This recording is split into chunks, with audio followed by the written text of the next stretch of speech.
The Kansas City Chiefs have won 4 games in a row, and it took, well, just about all they had. But due to Mahomes' magic, due to having the greatest tight end in Chiefs history, and maybe the greatest tight end of all time, Travis Kelce, the Chiefs are able to pull out a 30-27 win in Los Angeles at SoFi Stadium over the Los Angeles Chargers. They are even more in control of the AFC West than before, still in charge of their own destiny in terms of the AFC #1 seed race.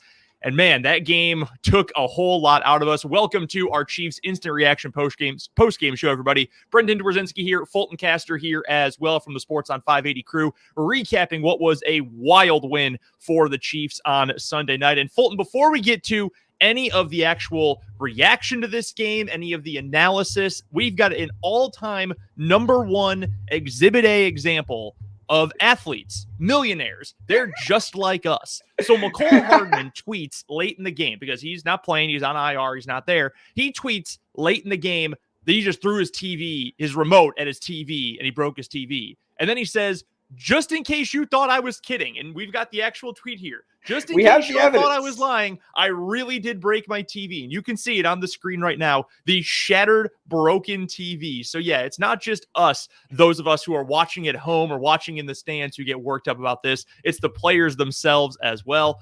But Fulton, man, look, there's a lot to break down from this game. We'll get to Isaiah Pacheco coming up here in a moment. We will get to the defense stepping up when it mattered most late in the game, the second half adjustments and all of that.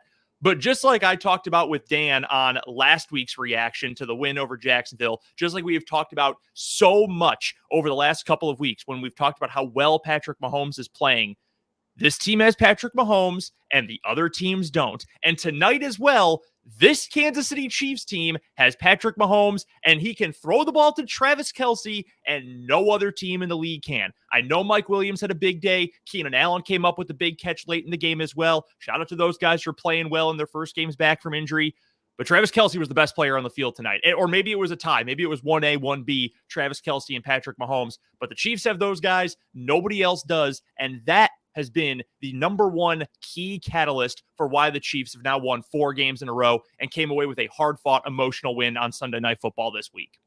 It truly is, and that's where we're at this point. And we talk about it so much on all of our programming here on 580 WIBW.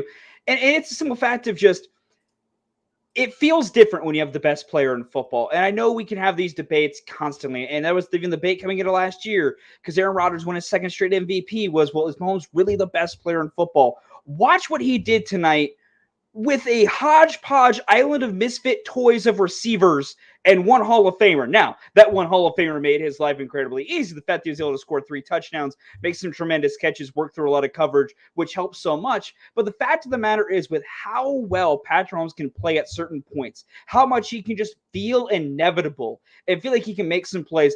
Think about that last touchdown drive for the Chiefs that gave them that lead. The 3 third-down throws that Patrick Mahomes had to make. He was helped out with some great catches, and these receivers really helped him out, particularly Sky Moore, who had himself a coming-out party, which was great to see. The clutches of clutches catches were coming from Sky Moore. But Mahomes, time and time again, when he knew, I need to go get a touchdown, I need to go get my team another win, he does things you don't expect, and it always looks so routine. But in those situations and those points where you have all this pressure on you, when the defense knows you're passing, so therefore there's all this pressure on you, ears are pinned back at you to stay calm and poised and collected. Myself and Jake LeBon on Mic'd Up talk about this all the time. Do not take what Patrick Mahomes does for granted, because it looks simple. It looks simple to see the Red Sea part on a play, everyone behind you in a scramble for 20 yards. That seems simple, but it's not that simple in reality, because everything's going through your mind. And yet Mahomes, you always saw it. When the lights get so bright, the guy doesn't crack under pressure ever. And you saw it even more tonight. And if you're the Chargers, you threw the kitchen sink at Kansas City. You did everything to try and win that game, and you are still going home the losers. I can't imagine how dejected of a feeling that is. And it just reminds you, when you have the greatest quarterback in the NFL today, you're never truly out of a game. You use the word or the saying that it feels inevitable sometimes that the comeback is going to happen. And I put it on Twitter right as it was unfolding. That was unbelievable, but yet at the same time, entirely believable that the Chiefs are able to come back and put that together. We've got a comment in our live YouTube feed over at the Sports on 580 YouTube channel from our guy Roger, who says, you saw Mahomes on the bench, confident that he was going to go win it. Yes, you absolutely saw that. You always see it. And if you're the rest of that team, you know, as long as we've got that dude, we've got a chance to go win this game. I also want to point out, speaking of inevitability, Fulton, this tweet from our good pal Matt Verderam of Fansided.com, who's going to join myself and Dan Lucero coming up on Monday's edition of 580 Sports Talk from 3 to 6. He'll join us at 3:30 Central Time. But he just tweeted this out moments ago. Patrick Mahomes is now 14-0 in his career as a starter in road divisional games. So it almost was inevitable. We have had up until this point in his career, Fulton, no matter what the deficit is, no matter where the game is played, no matter what the stakes are, Mahomes has led this team to victory. And there have been some games where maybe he hasn't played as well and the defense has stepped up, or it's been the weapons. In the past, maybe Tyreek Hill, obviously Travis Kelce, maybe the running game from time to time, whatever it might end up being. But the one constant, the one consistent is that Patrick Mahomes is a big part of it. And I think you can legitimately make an argument right now that he is playing in the midst of one of the 2 or 3 best stretches of his entire career. I think the other 2 that come to mind in terms of his entire career up to this point are the first about half the season, his first year as a starter in 2018. You know, he had the 6 touchdown pass game against Pittsburgh, and he really took everyone by surprise. And you thought, oh my God, what is going on? I thought he'd be good. I didn't think he'd be this good this quickly. I would say the beginning of his career in 2018, and then I would also venture to say the Super Bowl run, the end of the 2019 regular season through that postseason when he was just absolutely sensational. This level of play from Patrick Mahomes in the last few games is similar to that. He really has been playing that well. We've got the stat line rolling for you on the ticker on the bottom of the screen right now. 20 of 34 passing, 329 yards, 3 touchdowns. He's averaging about 3 touchdowns and just barely under 400 yards a game during this 4-game winning streak right now. He has been unbelievable. We've got another comment on the Sports on 580 WIBW YouTube comment section that says, wow, you don't really get much of Kadarius Toney in this game because that hamstring acted up on him early on, which really does stink because you're trying to get him more involved in the offense. You want to get him more involved in special teams as well. But Fulton, Sky Moore stepped up. And aside from the first punt return where he caught it and I thought, oh my God, that is a little bit worrisome. Oh no. He came out and he balled out. He had several catches in the game. He looked more comfortable, more confident, and just generally better, crisper on the routes, certainly better than he has looked at any point in any game leading up to now. You got a bunch of guys, and you mentioned the hodgepodge of different receivers out there. You don't have Juju Smith-Schuster, who's played all season like a number 1. MVS didn't do a whole lot in this game, but you had the tremendous pass to Jody Fortson. I know that's your boy. He reaches out, hauls it in right around a defender. Justin Watson comes up with the big catch at one point in the second half. You got Noah Gray came up with a big catch to convert for a first down. All these different pieces coming together. Part of that is Mahomes and the fact that he's spreading it around. He has confidence in these guys, and he throws a very catchable ball, even though it's coming in at about 200 miles an hour. But credit to these guys on an individual level who continue to step up and make plays, even when the guys above them on the depth chart miss time. Toney, Hardman, Smith-Schuster, whoever. And Kelsey's obviously getting a lot of attention. He's still doing his thing. But even with all those other factors, some of these guys continue to step up. We'll get to the running game in just a moment, but I think these pass catchers deserve a whole lot of credit for tonight and really the last few weeks. They really do. They do, for the fact that even starting last week, there was a little bit of a need to step up because Juju Smith-Schuster goes down early with that concussion after that one hit. McColl wasn't in the game, so you already kind of had to play last week against Jacksonville with this kind of hodgepodge, this menagerie of receivers. And then this week was the full-on, you knew you're going to have to do it. And then Kadarius Toney goes down early in the game. He actually barely got any sort of a run because that hamstring acted up. So he got even thinner at wide receiver. Love what you saw to Justin Watson trying to make plays, get separation. Marquez Valdes-Scantling had some issues trying to make some plays on the night, but on that final drive when he needed to make a play, he steps up, makes a play, gets a big reception. And then I cannot say enough about how impressed I was with Sky Moore this evening, because all those traits we saw coming out of Western Michigan, all those traits that when he was a second-round pick, every member of Chiefs Kingdom was excited, was ready to go, was so happy for him to be there. You didn't see it all year. You just couldn't find it. You'd see the flashes. This game you saw tremendous route running. I mean, Derwin James is one of the most talented defensive backs in the NFL. with the things he can do, the different things he can do on a football field at so many positions. And Sky Moore flat out cooked him on a route in this game. Gave him the easiest shoulder shake, came off the line, wide open, first down conversion. And that was the most important thing for me with Sky Moore tonight was the amount of catches he had on third down, where if you don't make a play, you flub a catch, don't catch it cleanly, somehow mess it up there, don't haul it in, the drive's over. Your team is punting. You are costing your team points. He stepped up. He made a play. It was tremendous. Travis Kelce did what he does. He was a Charger killer. He had 3 touchdowns. He's so hard to bring down after the catch. He's going to always get his flowers. But all the no-name guys, Justin Watson, Sky Moore, Jody Fortson, that was a beautiful pass from Patrick Mahomes. That route was beautiful. And then that grab is not simple with a defender draped all over you. It was such a great day for all those no-name receivers on the back end of the depth chart to really step up. All the love this week from the big parts of the media, the sports centers, the ESPNs, all that is going to be, wow, Mahomes and Kelce, they're great. Do not let it go underappreciated how great those other guys in the depth chart stepped up when they needed to and did their jobs as pass catchers. And we've got to talk about Isaiah Pacheco. I know we said we would talk about it, and those dudes all deserve their flowers, and I'm glad we talked about it. Isaiah Pacheco had the first 100-yard rushing game for the Chiefs in more than a full season. They have not had a 100-yard rusher since Clyde Edwards-Helaire went over that threshold in week 4 of last season. It has been a long time. Now, we know the Chiefs don't often commit to the run. They're not a big establish the run team, which, frankly, I'm okay with. I don't have a whole lot of a problem with. But I do think it is important to note that there were multiple times in this game based on the Chargers defense. And we knew this. We talked about it on 580 Sports Talk. I know you guys mentioned it on Mic'd Up over the past week as well. Jesse Newell of the Kansas City Star wrote about it in his pregame prediction earlier in the week as well. This Chargers team, bad on the ground. They're not good at running it on offense, and they're not good at stopping the ground game on defense.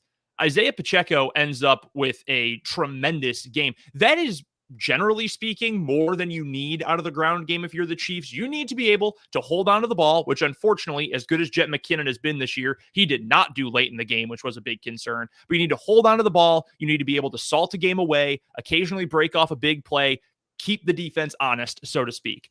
15 carries, 107 yards in this game for Isaiah Pacheco. That was sensational. I mean, there was a large portion of the game where he was averaging nearly 10 yards a carry. I mean, he was super effective. The Chargers did not have a way to stop him. They got tons of push on those outside zone runs. I mean, this was the best Chiefs running back day, certainly since that week 4 appearance by Clyde Edwards-Helaire last season. I know Clyde got hurt in this game, so you really needed McKinnon as well as Pacheco to step up. But, man, you cannot say enough about the rookie from Rutgers. I don't know that I want him returning kicks anymore. I would love for Tony to be back healthy and maybe take over both punt and kick return duties because I don't love Pacheco in that role, but he was sensational tonight. And as good as some of those pass catchers, especially Travis Kelce, as good as Mahomes was, and we still have to touch on the defense as well, Pacheco was not really an unsung hero because he was talked about a lot on the broadcast. Chiefs fans have obviously been waiting for his breakout game, but he played a massive role in this win tonight. He really did. Isaiah Pacheco had 85 yards in his first 9 carries. That is so impressive to do and so difficult to do. And he has the skill set the Chiefs have needed at running back for quite some time. And he's explosive. He's quick. You saw the jittery moves he's able to put on. And I don't know if there's a harder runner, at least on this roster. Isaiah Pacheco runs angry and seeks to run over every single human being in his path, which is such a good trait to have as a running back with the strength and the speed he has. And he allows them to do so much. And because of the explosiveness he has, that's what's always been missed with Clyde Edwards-Helaire. And as much as he had these different traits that you liked coming out of LSU, he never had the burst, the speed. That's what Pacheco has. You can go those wide zone run plays, get a little bit of nice blocking on the edge, and Pacheco has the speed to take advantage of it before someone rallies around. I, at this point, think you need to make Pacheco your bell cow back. Scrap this whole 3 running back, 2 running back committee thing. Pacheco, if you're going to run the football, needs to be your guy getting 15 totes a game after what he did against the Chargers. So a couple things to note in regard to that. As for the performance of Pacheco in general, and we've got this courtesy of Aaron Ladd of KSHB on Twitter, but Andy Reid just said this at his post-game press conference. Quote, we needed that every yard of it when it comes to Isaiah Pacheco's performance. So Big Red, everybody else on the Chiefs, they know exactly how important that rushing performance was. We should also note from the postgame that is going on right now as we are doing this show live, Fulton, you mentioned Pacheco should be the bell cow. go away from the committee, keep giving it to Pacheco. Well, we have this quote from Andy Reid who says, in regard to the injury to Clyde Edwards-Helaire, quote, he's a tough kid, but that doesn't look good. It's a high ankle sprain, it sounds like, for Clyde. They don't know if he's going to end up on injured reserve yet. That's tough, but you do like having depth at that position. And really for the last couple of weeks now, the rotation has been Pacheco, McKinnon, Pacheco, McKinnon. I mean, it was just last week in that win over the Jaguars, Edwards-Helaire didn't have a single touch. They showed it, or a single carry, excuse me. He had 2 targets in the passing game. They showed it on NBC early in the night on Sunday. It was the first time in Edwards-Helaire's career when he's played in a game that he didn't have 5 touches last week. So he had already been phased out of that running game a little bit for more Pacheco and for more McKinnon. I'm not in favor, even after the fumble today, of taking McKinnon completely out of the rotation or dropping his responsibilities off too much. I know the play that's going to stand out to me in terms of where you still need more development from Pacheco on the offensive side of things, taking kick return out of it. Derwin James's sack. They had Pacheco in pass pro, and James is a freak. James is an all-pro caliber player. He's banged up a lot, but when he's on the field, he is one of the, if not the best safeties in the NFL. He wrecked Isaiah Pacheco, okay? Ran into him, knocked him down, got him off balance. I mean, just bullied him, big brothered him on that play. So some work still is needed in pass pro. I do think, though, that McKinnon, Jet McKinnon, he is much better in pass protection. He's built a little bit more of a passing game threat as well. We obviously know that. So those two, if you want to go 60-40 or 75, 75-25, 70-30, however you want to split it up, I do agree that even if Edwards-Helaire was healthy, you want that to be your main duo. But on the bright side of things, well, bright side is a harsh way to put it. I do feel bad for Clyde, and I hope it's not too serious of a high ankle sprain. But in terms of decision-making for the Chiefs, you don't really need to worry about that if indeed Edwards-Helaire is out for a prolonged period of time. We do need to get to the defense here, Fulton, because we've talked about Mahomes and how great he was. And frankly, we didn't talk enough about Patrick Mahomes because he has been so great and he continues to light everybody up. You could probably make the same argument for Travis Kelce as well, that we actually haven't talked enough about how good he was in this game. But the defense was, I thought, pretty bad in the first half. I would have given that about a D performance in the first half. I thought they were too flimsy against a running game that's not very good. I think they gave up too many easy completions in the first half. Second half, there were still some completions, but they were, for the most part, not nearly as easy. The deep ball to Keenan Allen, that's tough. That's good defense. That's just an incredible play by Keenan Allen. But when it mattered most, late in the game, just like in the last couple of weeks, the defense, the pass rush, it stepped up. They came away, Fulton, with another 5 sacks in this game. We talked about this on 580 Sports Talk a bunch this week. Dan and I did. The Chargers had given up either the fewest or the second fewest sacks of any team in the NFL, which is crazy considering the level of talent and the number of injuries they've had on that line. They have not given up a lot of sacks this year. The Chiefs got 5 of them in this game. Booker T, 5-time sack champions in this contest. You had, let me get you the full numbers here. 1 from Willie Gay, who I thought was pretty decent on the day. 2 for Chris Jones, who's playing like the defensive player of the year. And honestly, I think he deserves to be near the very top of that conversation. And you had 2 from Mike Dana. Mike Dana comes out of nowhere and ends up with 2 sacks when the Chiefs desperately needed them. This was another group effort, and after several weeks of the front 7, I think, getting some deserved scrutiny because they weren't able to get home, they've been able to get home a bunch. That's 10 sacks in the last 2 weeks against 2 offensive lines that don't give up a ton of sacks. You've got a Defensive Player of the Year candidate in Chris Jones, who I think right now, if I was giving out the award, I would give it to Chris Jones with how he's played. Frank Clark is back and energized. I thought he made a couple of nice plays in the game. You're getting other guys who are still involved. That pass rush has gone from promising at the start of the year to a liability for a few weeks, notably against the Bills, to now all of a sudden being the biggest strength of this defense. It really is. And another 5 sacks is impressive. I'm with you on Chris Jones. I was talking about this last week on Mic'd Up. We don't talk enough that Christian should be Defensive Player of the Year, in my opinion, because he has 9 sacks already this season. He is going crazy. He is disrupting games. If you think about that final sack he had there on Justin Herbert on that final drive, they mentioned it. I think it was genius. Chris Collinsworth brought it up on the NBC broadcast that you could tell Herbert was going to do the same thing Mahomes did. Everyone was dropping deep. There's going to be that big void in the middle of the field. Just step up and take it. Chris Jones, knowing that was going to happen, just shifts his rush lane over. Herbert runs right into him. There's nowhere for him to go. That is such high-level IQ play there. Mike Dana had a coming-out party, had a great game, was pass rushing very aggressively, doing a good job. Even when they didn't get home, they were affecting Herbert. They were causing him to speed up there, doing different plays and things like that. If there's a criticism of this defense is, I know zone defense is sometimes imperfect, and if there's enough time, someone's always going to find an opening. There were a lot of soft spots in those zones I think could get tightened up a little bit. At the same time, the Chiefs have 5 rookie DBs essentially that they're playing at any given moment. That should tighten up as the year goes along, and I think the defense will get better with those factors. But the fact that the front 7 is stepping up, that any given number of those guys in the front 4, I mean, Carlos Dunlap doesn't get a sack in this game, but he had more than a few deflections or times getting in there, causing some pressure to do some different things. George Karlaftis didn't register a counting stat in this game, but more than a few times flushed Herbert out of the pocket, made him move, and different things like that. So the front 7 is really starting to really step up their game, which is important because we talked all off season. Chiefs need to get better on a pass rush. Chiefs need someone to get home. And we questioned how they did it. We questioned if they had done enough. Well, at this point, it's starting to groove and gel and figure it out to where they have truly done enough, it seems like, because Chris Jones is playing like a Defensive Player of the Year candidate, and all the guys around him are stepping up and doing what they need to do to get the job done. You'd like a better performance on the back end. You like them to tighten a few things up, but also the Chargers just made some incredible plays downfield and different things like that. So overall, the defense gets overall, the defense gets like a C+ from me, but that front 7, with the way they've essentially finished the game, they get an A from me. You mentioned Karlaftis and the way he was able to impact the game without generating a lot of stats. I do want to highlight this tweet as well from Seth Kaiser, who's a friend of the Sports on 580 crew, who puts this out there. And I think he's totally right about this as well. He says the broadcast has done a really nice job of highlighting the ways Chris Jones is affecting the game without racking up stats. And I think the number one example of that, Fulton, was on the play. I want to say it was the third quarter, maybe late in the third quarter, when the Chargers, it's a first down play, they're running outside. It's a stretch handoff with a pulling guard for Austin Eckler. Chris Jones blows the play up in an instant because he got through the line and he hit the pulling guard. You don't see that very often. That's an Aaron Donald type of play.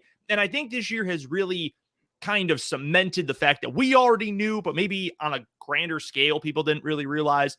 The top 2 interior defensive linemen in the NFL are Aaron Donald, no duh, obviously first ballot Hall of Famer, and Chris Jones. And Chris Jones is playing like the defensive player of the year right now. And he's not only getting those counting stats, but he is also putting on a tremendous performance and affecting the game in other ways. And I think it's been really impressive to watch him without a ton of fanfare in general from the national perspective. At least that's not my perception. Without a ton of fanfare, he has just been absolutely unbelievable, really for the balance of the season, but especially over these past few weeks. There are so many different guys we could get to, so many different individual performances, but we are a little bit short on time. It is a little bit late on Sunday night. Football games on Sunday night always seem to go a little bit late, and the Chiefs have had so many of them. So we'll think about all those other guys who played well. We had a shout out to Harrison Butker, who was actually very accurate in this game. That was nice to see. Some other individual standouts on defense. I thought L'Jarius Sneed, for the most part, had a pretty good game as well. But let's get some final thoughts to put a bow on this 4th Chiefs victory in a row and a big one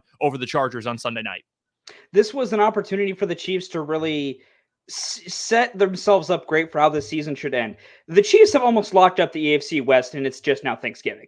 This was an AFC West division that spent so much money and so much personnel acquisition to stop this Chiefs team, and the Chiefs have almost locked up this division before December. The Chiefs now are easily the front runners to get the number 1 seed in the AFC. All the questions in the offseason were, can the Chiefs do it? There were random talking heads like, well, they might, it's the playoffs, might be lucky to be a wild card team. The way this team is playing right now, the groove they are in, and then the struggles the rest of the AFC seems to be having at different points this year, you have to feel great about how this Chiefs team is playing. If they button up just a few different things on the back end defensively, I mean, the Chiefs are setting themselves up for another potential shot at another Super Bowl in the Patrick Mahomes era, and really setting themselves up well for a strong season in which they had to fix so much, rely on so much different talent, and yet they're right back here at their exact same spot. I put it on Twitter during the noon slate of games on Sunday. I said that every day I'm inching closer and closer to saying the Chiefs are going to cruise to a Super Bowl. I know it's the NFL, any given Sunday, all this. I understand that. But more and more, I am of the opinion that there aren't 3 teams at the top, because I think for most of the season, we've kind of generally considered it's the Chiefs, it's the Bills, it's the Eagles, with how well the Eagles have played so far this season, even though they survived a scare on Sunday against the Colts. The Bills, even with Allen getting banged up, they haven't played especially well in recent weeks. I think they are still near the top. And then the Chiefs, because we know how good the Chiefs are. I think I'm at a point where the Chiefs are their own tier. I really do think I am at a point with some of the attrition that other teams are dealing with. And I know these are the dog days of the season. You're just past the halfway point. You're not quite to the home stretch yet. You're also not quite to the playoffs yet. This is when, the test of your mettle is really put truly to the test. I think the Chiefs right now are clearly the best team in the league, and I think they're even a half a step, if not a full step above where the Bills and the Eagles are. Certainly the Vikings, who, by the way, I got to fit this in somewhere. They're now 8-2 on the year, Fulton, with a negative point differential after they got their buns beaten up by the Cowboys on Sunday. I just had to throw that in there. But nonetheless, I really do think the Chiefs are at that point. I told my wife while we were just sitting on the couch watching games on Sunday, I'm getting close to the point where I would say not winning the Super Bowl would make this a disappointing season for the Chiefs. That's how far above everyone else I think the Chiefs are right now. I don't want to go that far, and I know it is the NFL. It is the hardest league to win in the entire world from a top to bottom of the league perspective. I understand that. But the Chiefs are playing that well right now. And if you're getting this kind of performance out of the quarterback, if you're getting these kind of performances from your superstar offensive players, i.e. Travis Kelce, and you're getting such well-rounded games from your role players as well, both offensively and defensively, you might legitimately have the MVP and the defensive player of the year on the same team. This is the best team in the NFL right now. And to be completely honest with you, I don't really think there's much of an argument, at least as we sit through 11 weeks, sans one game of this NFL season. And we're going to talk more about this game coming up on Monday's edition of both Mic'd Up and 580 Sports Talk. Jake and Fulton will have you for Mic'd Up from noon until 3 on 580 WIBW. You can also watch the show live streaming both on Twitter and on YouTube. Sports on 580 WIBW is the YouTube channel. You might already be watching us there. Hello, thank you if you are. Make sure you subscribe before you change the channel, before you close your browser. And then Dan and I will also have more reaction in full. We'll talk to Matt Verderam. So much more coming up on 580 Sports Talk. Shortened edition of the show of Sports Talk on Monday. We're on from 3 until 5:30, off a little bit early due to K-State, but we will get you a full day's worth of coverage of this Chiefs victory over the Chargers. They are in a commanding position in the AFC West. Not that we're surprised, and they obviously also have the inside track for the number one seed in the AFC playoff race as well. We'll talk all about it with you more on Monday on the Sports Voice of Kansas. But until then, he's Fulton Caster. I'm Brendan Dzwierzynski. We appreciate you joining us for our Chiefs instant reaction show following a 30-27 win over the Los Angeles Chargers. And we'll talk to you guys coming up on 580 W.